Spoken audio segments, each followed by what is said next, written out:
하나님 나라 백성의 삶 11번째 시간입니다. 사랑하는 성도 여러분, 우리가 신앙생활을 하면서 헷갈리는 것이 있습니다. 그것은 바로 율법과 복음과의 관계입니다. 어떤 분들은 우리는 은혜 아래에 있기 때문에 율법이 필요 없다라고 말하는 분들도 있고, 또 어떤 분들은 율법을 철저히 지켜야 하나님께서 우리를 받아주신다라고 말하기도 합니다. 과연 우리는 율법을 지켜야 하는 것인가? 아니면 복음만 붙들면 되는 것인가? 오늘 본문에서 예수님께서는 율법과 복음의 관계를 분명하게 정리해 말씀을 해 주셨습니다. 예수님께서는 율법을 폐하러 오신 것이 아니라 완전하게 하려 오셨다라고 말씀을 하셨습니다. 그렇다면 우리는 율법을 어떻게 이해해야 하며 복음 안에서 어떻게 살아야 할까요? 오늘 이 중요한 진리를 함께 나누고 특별히 깊이 깨닫는 그런 시간이 될 수 있기를 바랍니다. 첫째, 예수님은 율법을 폐하신 것이 아니라 완성하셨습니다. 17절을 보십시오. 예수님께서는 내가 율법이나 선지자를 폐하러 온 줄로 생각하지 말라라고 하셨습니다. 당시 많은 사람들은 예수님께서 서기관과 바리새인들이 강조하던 그 율법을 무시하는 분이라고 오해를 했습니다. 하지만 예수님께서는 율법을 폐하는 것이 아니라 완성하러 오셨다라고 말씀을 하셨습니다. 여기 완전하게 하다라고 하는 원문의 뜻은 율법을 보충한다는 의미가 아니라 율법을 온전하게 성취시키신다라고 하는 뜻을 가지고 있습니다. 여러분이 잘 아시는 것처럼 율법은 하나님께서 인간에게 주신 거룩한 기준을 의미하는 것입니다. 하지만 죄인인 우리는 이 율법을 완전하게 지킬 수 없습니다. 구약의 율법은 궁극적으로 예수 그리스도를 가리키고 있습니다. 그런데 허물과 죄로 죽은, 전적으로 타락한, 연약한 인간인 우리가 이 율법을 완벽하게 지킬 수 없다는 것입니다. 그래서 예수님께서는 우리를 구원하시기 위하여 사람으로 이 세상에 오셨고, 그리고 율법의 요구하에 탄생하셔서 율법대로 사셨고, 율법을 완벽하게 이루어 주셨고, 특별히 십자가에서 우리의 희생제물이 되심으로 율법을 다 이루어 주셨음을 믿으시기를 바랍니다. 신약성경 로마서 8장 3절부터 4절 말씀을 우리가 보면 충분히 이 사실을 이해할 수 있는데, 율법이 육신으로 말미암아 연약하여 할 수 없는 그것을 하나님은 하시나니 곧 죄로 말미암아 자기 아들을 죄 있는 육신의 모양으로 보내어 육신의 죄를 정하사 육신을 따르지 않고 그 영을 따라 행하는 우리에게 율법의 요구가 이루어지게 하려 하심이라. 아멘. 율법의 요구, 율법이 요구하는 바대로 예수님께서 사셨다라고 하는 말씀입니다. 여러분, 거울을 보면 내 얼굴에 때가 묻었는지를 알 수 있습니다. 다 아침에 거울을 여러 번 보셨지요? 노래 가운데 거울도 안 보는 여자, 이런 노래도 있는데 그런 여자는 좀 특이한 여자고요. 우리 보편적으로 모든 사람은 항상 눈을 뜨면 거울 앞에 섭니다. 거울 앞에 섰을 때 자기 자신의 실체를 볼 수가 있는 것이지요. 그런데 내 얼굴에 때가 묻어 있을 때 거울이 그 때까지를 씻어주지는 않습니다. 거울에 비친 내 모습을 깨끗하게 하려면 뭐가 필요할까요? 비누가 필요하지 않겠습니까? 여러분, 율법은 거울과 같습니다. 우리의 죄를 비춰주지만 그 죄를 해결해 줄 수는 없습니다. 오직 예수님의 보혈만이 비누처럼 저와 여러분의 죄를 깨끗하게 씻어주실 수 있다는 사실을 믿으시기를 바랍니다. 요한일서 1장 7절 말씀 후반절에 보면 이런 말씀 나옵니다. 그 아들 예수의 피가 우리를 모든 죄에서 깨끗하게 하실 것이요 그랬습니다. 그 아들 예수의 피는 누구의 피를 말합니까? 바로 하나님의 아들이신 우리의 구주이신 예수님의 피가 우리의 모든 죄를 깨끗하게 하실 수 있다라고 하는 말씀입니다. 사랑하는 여러분, 율법은 우리를 정죄하지만 복음은 우리를 깨끗하게 하는 능력을 가지고 있는 것입니다. 예수님이 이 땅에 오셔서 우리의 대표자로서 율법의 요구를 다 이루어 주셨기 때문에 예수님을 믿는 사람은 더 이상 율법의 정죄 아래 있지 않게 된다라고 하는 사실 또한 믿으시기를 바랍니다. 그리고 18절 둘째로 율법은 결코 없어지지 아니하고 여전히 우리 삶의 기준이 되는 것입니다. 자, 그러면 여러분, 이 율법이라고 하는 것이 왜 영원할까요? 영원할 이유가 있지요. 그 먼저는 하나님의 말씀은 변치 않기 때문에 그런 것입니다. 여러분, 사람의 법은 시대에 따라서 바꾸어지지만 하나님의 말씀은 영원해요. 율법은 곧 하나님의 말씀이기 때문에 하나님께서 우리에게 주신 이 말씀은, 율법은 영원히 변하지 않는다. 그리고 또한 율법의 본질은 하나님의 성품을 반영하는 것이거든요. 그래서 율법이라고 하는 것은 단순한 규칙이 아니라 하나님의 거룩함과 사랑을 보여주는 것이기 때문에 하나님의 성품이 변함이 없는 것처럼 그분께서 나온 율법 또한 절대로 변치 않고 사라지지 않는다는 사실을 믿으시기를 바랍니다. 그리고 주님이, 하나님께서 우리에게 주신 이 율법은 예수님께서 이 땅에 다시 오실 때까지 유효한 것입니다. 율법의 모든 예언과 약속은 예수님을 통하여 이루어졌고 그리고 또 이루어지고 있는 것이며 마지막 때까지 주님이 다시 오시는 그날까지 하나님의 말씀은 그대로 성취되기 때문에 율법은 영원하다라고 말할 수 있는 것입니다. 자, 그리고 율법에는요 3가지 용도가 있습니다.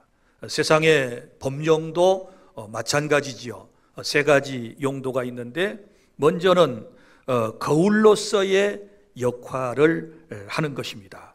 무슨 얘기인가 하면 율법은 인간이 죄인임을 깨닫게 해주는 역할을 해요. 로마서 3장 20절 율법으로는 죄를 깨달음이니라. 율법이 없다면, 거울이 없다면 우리의 모습을 볼 수 없는 것처럼 율법이 없다면 우리가 자기 자신의 죄를 깨닫지를 못하는 거예요. 그런데 율법은 바로 거울로서의 역할을 감당한다. 그리고 또 하나의 용도는 공공 질서를 위한 역할을 감당하는 것입니다. 사회적 도덕과 규범을 유지함에 있어서 여러분, 법이라고 하는 것은 꼭 필요한 것 아니겠습니까? 여러분 보십시오. 어떤 사람은 세상에 법이 없으면 좋겠다 이렇게 얘기하는데요, 법이 없으면 무법천지라고 우리가 그러지 않습니까? 이 세상은 뒤죽박죽이 되고요, 지금처럼 이렇게 질서 있고 조화롭고 아름다운 국가나 그리고 우리의 공공 단체를 그리고 내 개인의 삶을 유지해 나갈 수가 없는 것입니다. 여러분 보세요. 만약에 도로교통법이 없다면 어찌 되겠어요? 우리는 때때로 뭐 딱지를 하나 받는다든지 그러면 누가 이런 법을 만들어 가지고 이렇게 딱지를 떼게 했느냐고 그러지만, 여러분 도로교통법이 뭐예요? 도로 위에 사람이 통행을 한다거나 또 차마가 운행을 할 때 지켜야 할 여러 가지 규칙들을 말하는 것 아니겠습니까? 여러분 보세요. 도로에는 사람이 다녀야 할 인도, 횡단보도 등등이 있고 또 차가 다녀야 할 차로가 있습니다. 그리고 법적으로 정했어요. 자, 우리나라인 경우에 차량은 오른쪽으로 다 가지요. 오른쪽으로 갑니다. 그리고 신호를 지켜야 하는 것입니다. 신호기가 있고 횡단보도가 있는 곳에서 사람은 보행을 할 때에 반드시 파란색 색깔로 바꿔져야 사람은 건너갈 수 있는 거예요. 그런데 그런 것 저런 것도 없었다고 생각을 해봐요. 오늘 아침에 여러분 이 예배에 살아서 온 것이 다행인 줄로 알아야 될 거예요. 보세요. 그런 법이 있기 때문에 우리가 안전하게 예배당까지 올 수 있었고 또 안전하게 돌아갈 수 있고 또 많고 많은 차량들이 서로 부딪히지 아니하고 뭐 큰 사고가 나지 않고 법만 잘 지킨다 그러면 여러분 얼마나 세상이 편리한지 몰라요. 그래서 공공 질서를 위한 역할, 교회 공동체도 마찬가지거든요. 여러분 생각해 보십시오. 무슨 교회에 조직이 필요합니까? 뭐 성령 공동체, 뭐 은혜만 있으면 되는 거지 무슨 대한예수교 장로의 뭐 헌법이 필요합니까? 정치가 필요합니까? 예배 모범이 필요합니까? 노예 규칙이 필요합니까? 교회마다 무슨 정관 혹은 규칙이 필요합니까? 무슨 회마다 회칙이 필요합니까? 이렇게 이제 따져 묻는 사람들이 있는데요. 여러분 이것이 없으면 결코 세상은 그렇게 행복한 세상이 될 수가 없어요. 여러분 우리는 진리 안에서 성령 안에서 하나님께서 공공 질서를 위하여 주신 하나님의 법, 율법을 잘 지켜야 되고 또 세상의 법도 우리가 잘 지켜나가게 되었을 때 아름다운 세상, 더 질서 있고 더 행복한 세상이 될 수 있다라고 하는 사실을 아시기를 바랍니다. 그리고 율법에 또 한 가지 용도가 있는데 그것은 신자의 삶의 표준으로서의 율법입니다. 여러분 우리는 이중 국적을 가진 사람들이라고 그랬습니다. 우리의 육신은 대한민국 대부분 국적을 가진 분들이 오늘 이 자리에 와서 예배를 하고 있습니다. 그러나 또 우리 다른 편으로 보면 우리는 예수 그리스도를 구주로 영접하고 하나님의 자녀가 되고 하나님 나라의 시민권을 획득한 하나님 나라 백성으로서 또한 이 세상을 살아가고 있는 것입니다. 그런데 여러분 대한민국 국민은 대한민국 국법을 준수하고 살아가야 하는 것처럼 하나님 나라에 속해 있는 사람은 하나님 나라의 법을 지키며 살아가야 하는데 바로 율법이 그러한 신자의 삶의 표준으로서 우리에게 주어졌다는 사실을 믿으시기를 바랍니다. 그래서 시편 119편 105절 말씀에 주의 말씀은 내 발의 등이요 내 길의 빛이니이다. 아멘. 그래서 우리 그리스도인들은 항상 삶의 표준으로서 하나님의 말씀, 율법이 필요한 것이다 라고 하는 것입니다. 그래서 예수님께서는 천지가 없어지기 전에 오늘 본문에 보면 율법의 1.1획도 결코 없어지지 아니하고 다 이루리라 이렇게 말씀을 하셨어요. 자, 여기 보면 율법의 1.1획도 다 없어지지 아니하고 이루어질 것이다 그랬는데 이 1.1획이 무엇일까요? 여러분, 구약 성경은 히브리어로 되어 있어요. 히브리어의 단어 가운데 가장 작은 글자가 뭐냐 그러면 요드라는 알파벳이 있어요. 요드는 이렇게 점처럼 찍어가지고 위에서 살짝만 이렇게 내려그으면 그걸 요드라고 그래요.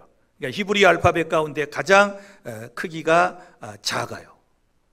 자, 헬라어는 이제 신약 성경이 기록된 언어인데 헬라어에서는 가장 작은 이제 알파벳이 뭐냐 그러면 이오타. 요드를 밑에 쪽에 이렇게 쓴 것처럼 해가지고 우리 영어의 소문자 I자를 아주 작게 해서 이렇게 약간 내리다가 위로 올리면 이걸 이오타라 그래요. 그래서 1점 할 때는 이제 이걸 의식한 거예요. 그 다음에 획이라고 하는 건 뭐예요? 한 획을 긋다 그랬는데 이건 문단의 어떤 나눔이라든지 뭔가를 앞부분을 강조하고자 할 때 이렇게 점처럼 살짝 비꼈죠. 점은 피어리드니까 동그라미로 정확하게 찍는 걸 점이라고 그러는 거고요. 거기 이제 이 사이를 뗀다든지 할 때는 이렇게 아주 약하게 이렇게 끊어서 표시하는 게 있어요. 이걸 1.1획이라고 그래요. 그러니까 구약 성경의 이 율법 이것이 1.1획이라도 없어지지 아니하고 다 이루어질 것이다 이렇게 말씀을 주님이 하셨단 말이에요. 그러니까 율법이 무효화된 것이 아니고 하나님의 나라가 완성될 때까지 율법은 여전히 유효하다라고 하는 뜻인 줄로 믿으시기를 바랍니다. 그런데요, 이제 우리 개혁주의 신학에서는 율법을 세 가지로 구분을 해요. 참고로 개혁주의라고 할 때는 우리 장로교 신앙을 개혁주의라고 보통 표현을 한답니다. 자, 그러면 개혁주의 신학에서는 율법을 세 가지로 구분을 하는데 왜 제가 이 말씀을 드리는가 하면, 자, 구약의 모세오경이 특별히 율법서잖아요. 창세기, 출애굽기, 레위기, 민수기, 신명기, 모세가 성령의 감동을 받고 기록했다 그래서 모세오경이라고 그래요. 그러니까 이걸 율법서라고 그렇게 말하는 것입니다. 그런데 우리가 지금 구약을 읽으면서 하나님의 말씀대로 산다, 말씀대로 지킨다라고 하면서도 지금 그 율법에 있는 내용에 어떤 건 지키고 어떤 건 지금 지키지 않고 있단 말이에요. 그래서 세 가지로 이제 율법을 구분을 하도록 해보겠습니다. 율법 가운데는 첫 번째가 의식법이라는 게 있어요. 의식법 혹은 제사법이라고도 그러거든요. 자, 여러분이 잘 아는 것처럼 구약에는 5대 제사가 있어요. 5가지 큰 제사가 레위기 1장에서부터 나오는 거예요. 번제, 소제, 화목제, 속건제, 속죄제, 번소와 속속 이렇게 외워요. 그러면 자, 예를 들어서 맨 처음에 나오는 번제가 뭘까요? 번제라고 할 때 그 번자는 태울 번자예요. 태워서 드리는 제사, 그래 번제라고 그러는 거예요. 자, 이제 한문으로 쉽게 풀면 그렇게 해석이 되는 거예요. 인간이 죄를 지었을 때 하나님께 제물을 가지고 와요. 동물성 제사니까 최소 뭐 비둘기, 집비둘기, 산비둘기, 양이나 염소나 소 이런 것들을 이제 제물로 가져오는 겁니다.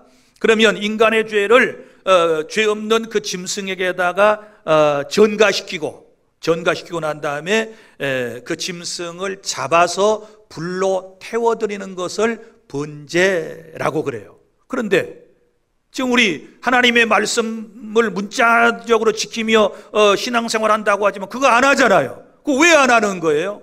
안 하는 이유가 있지요. 자, 이것은 이제 이 구약의 제사법은 여러분 예수님이 이 땅에 오셔서 완성을 시켜주셨기 때문에 우리가 더 이상 이런 짐승의 제사를 드리지 않는 거예요. 그러니까 무슨 얘기인가 하면 구약 시대에 이런 짐승이 예표하는 것은 모두 다 예수 그리스도를 예표하는 거고, 이 제사의 모든 정신은 결국 메시아이신 구세주신 예수님이 이 땅에 먼 훗날에 오셔서 우리의 죄를 완전히 속해 주실 것이다 라고 하는 것을 주님께서 보여주시는 거거든요. 이런 걸 예표라고 그러는 거예요. 그래서 구약에서는 이게요 계속 반복적이에요. 이게 영원한 속죄가 아니거든요. 반복적으로 계속 죄를 지을 때마다 이런 제사는 주님이 오실 때까지 계속되었던 거예요. 그러다가 이제 주님이 때가 되어 약속하신 대로 사람의 몸을 입고 이 땅에 오셨습니다. 히브리서 9장 10절부터 12절에 보면, 특별히 12절 끝부분에 보면 이런 말씀이 나옵니다. 오직 자기 피로 영원한 속죄를 이루셨다. 할렐루야. 무슨 얘기인가 하면 예수님께서 선택받은 모든 백성의 죄를 어린 양처럼 다 걸머지시고 십자가에서 피를 쏟고 죽으심으로써 영원한 속죄를 이루셨으니까 이제 다시 제사를 드릴 필요가 없다. 단번 속죄, 영원한 속죄로서 이 제사 제도는 끝났기 때문에 우리가 문자적으로 지금 5대 제사를 안 드리는 거예요. 이해가 되셨나요? 이 사실을 믿습니까?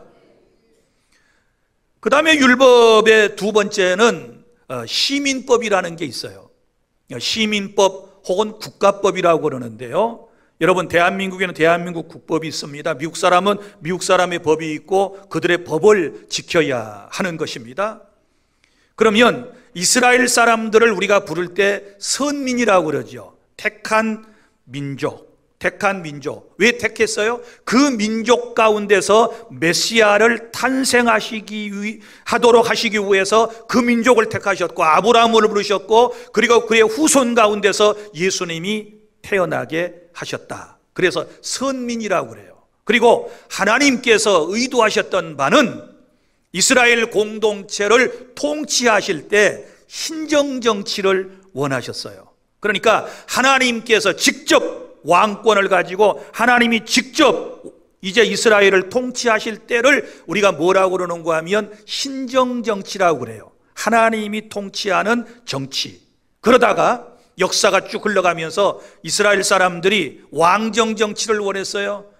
아니, 하나님, 주변에 있는 나라들은 다 왕이 있는데 왜 우리나라는 왕이 없어요? 우리에게도 왕을 세워주세요.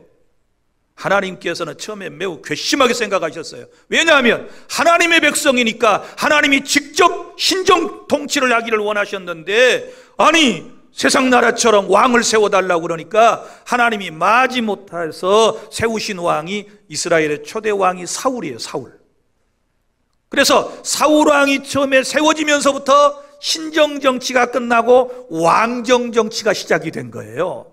그래서 이제 구약에 보면 재판할 때에 여러 가지 재판 방법, 소송에 관련된 것들 이런 거 나오잖아요. 몇 배로 갚아야 되고 어떻게 보복해야 되고 하는 것들이 나오는데, 우리 지금 대한민국에서 내가 살아갈 때에 무슨 죄를 지었을 때 우리가 이 구약에 나오는 이 율법에 의해서 재판을 받는 건 아니잖아요. 우리는 대한민국 국법을 통하여 이제 살아가고 있고 그 법에 의해서 재판을 받는다라고 하는 사실을 우리가 다 알고 있잖아요.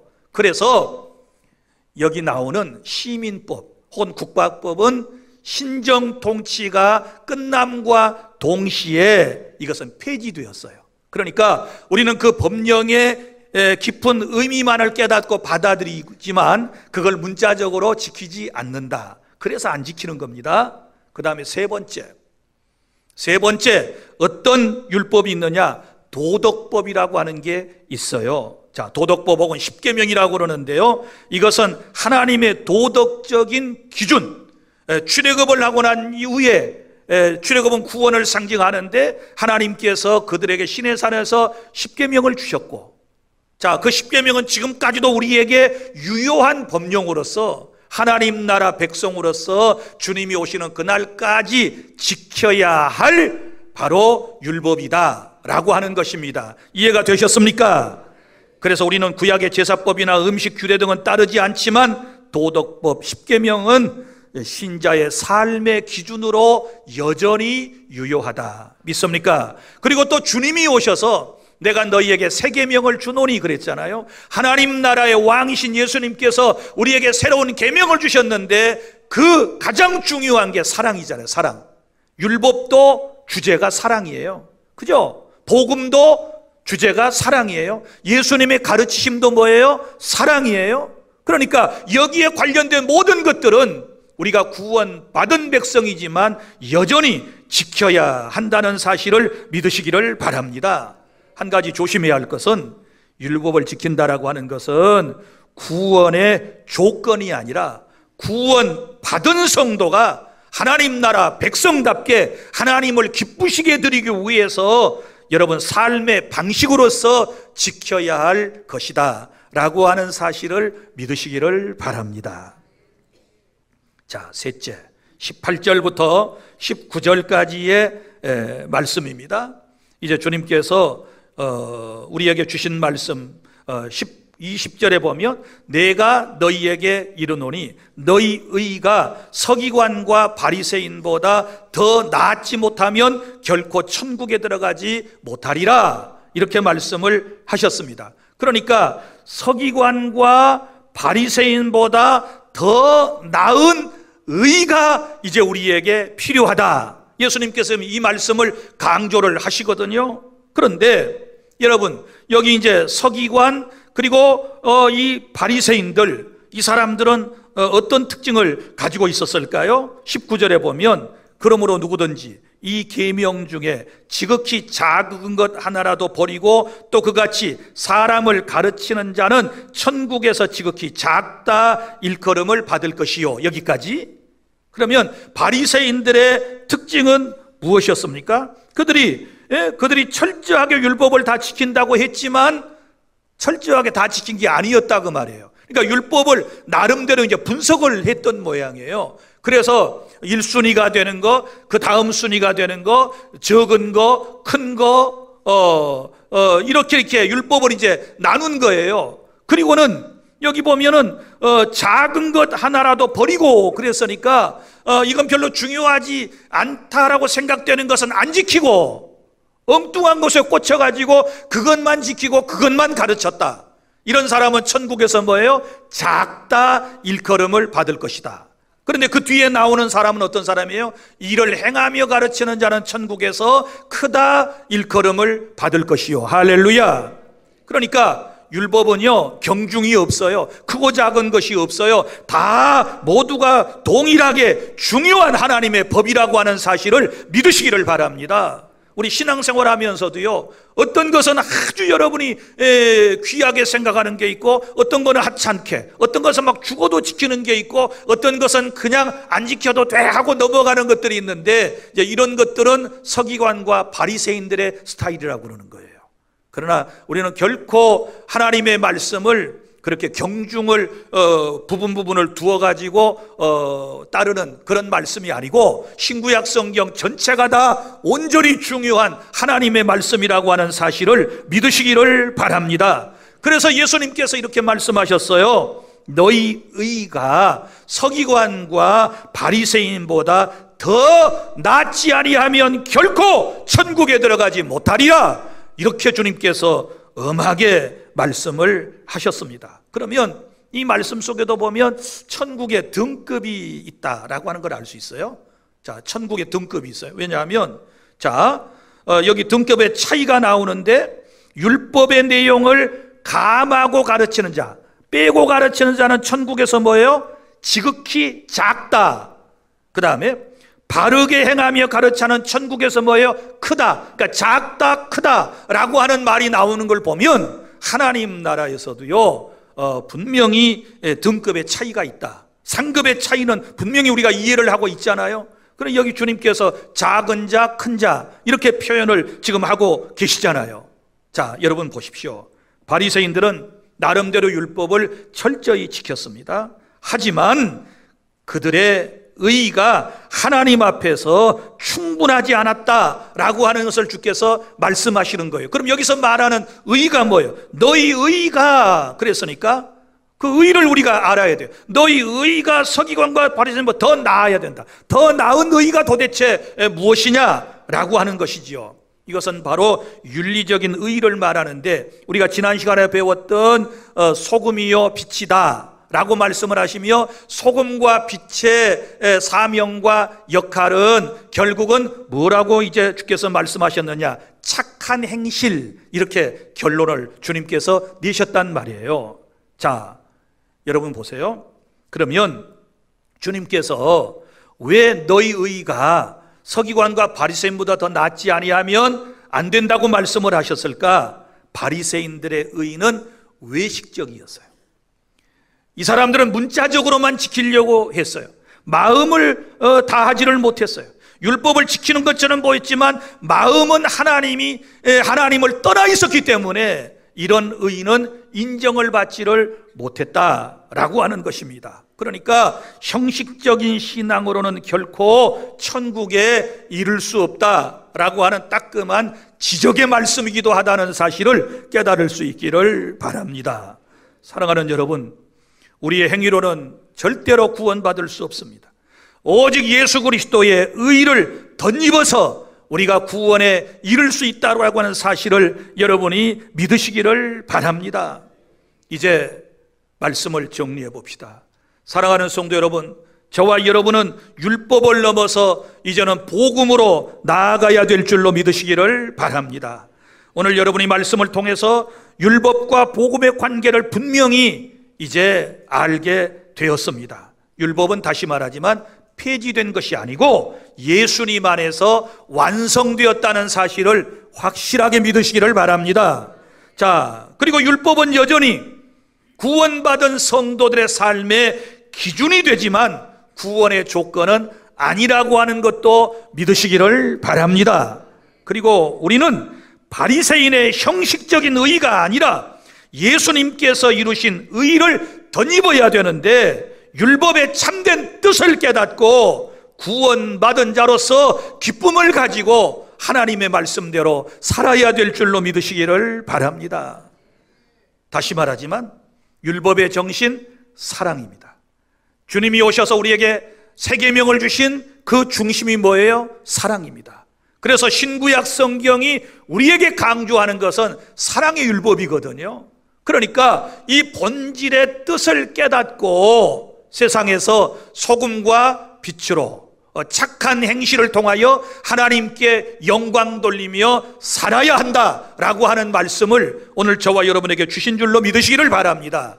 이제는 율법을 넘어서 복음으로 가야 됩니다. 형식적인 신앙을 넘어 예수님과 참된 관계로 나아가는 우리 주 안의 모든 성도들이 다 되실 수 있기를 바랍니다. 기도하겠습니다.